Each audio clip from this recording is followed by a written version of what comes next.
The vote is going on through the month of June. We're hoping by the end of the month we will have heard from all 12 league chapters, local chapters.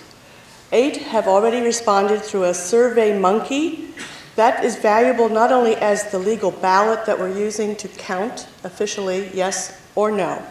It also gives us pertinent information about a contact person. We want representation from the whole state of the league's chapters.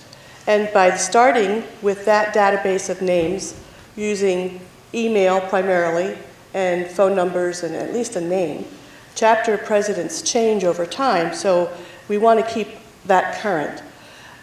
We will be able to get out information to you, assuming that this passes. And so far, 8 chapters have said yes. 1 has declined, not because of lack of interest or concern or support, but because it's a small chapter and they felt the $25 fee annually was prohibitive for their group. But we're still open for their participation if they want. We meet monthly. We have been meeting for the last 12 months. It started in Galena. They approached our Dubuque chapter. We reached out to other local chapters in Lynn County, and as recognized before, Mary Ann Nelson is on the steering committee.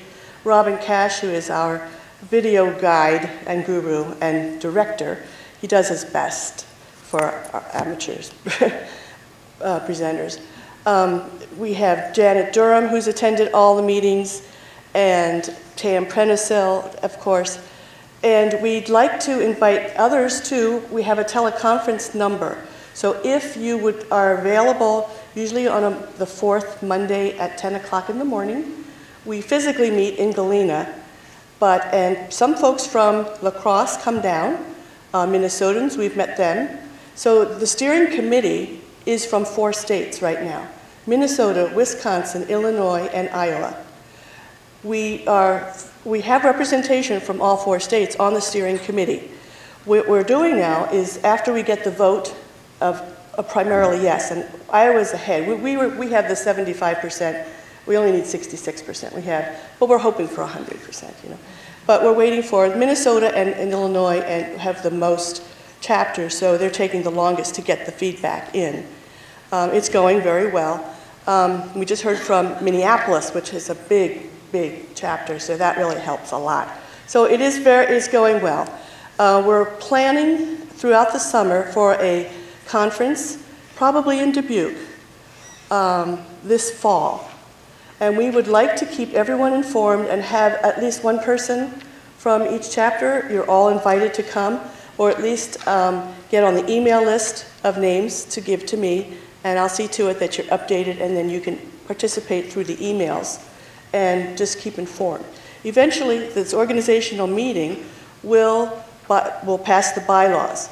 And the beauty of having the league structure is that we didn't have to reinvent the wheel. An ILO is not a new idea.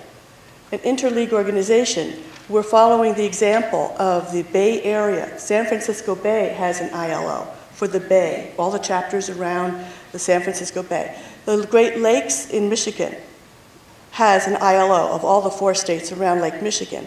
And they monitor the legislation, they check over best practices for water quality, they share information, and then they have programs. And that's the value, that we need your chapter affiliation, even if you can't participate on the committee itself. At least get the information, and that's the value of your $25 input, is that we will generate and do the work and do the handouts and the meetings and give you that and save you time to do other things. So I really thank the structure of the National League, because eventually we will elect officers, a president, a vice president, a secretary, a treasurer, and a board.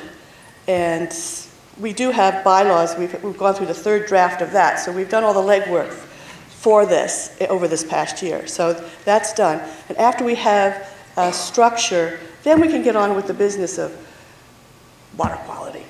Look at the issues. Thank you, Sue.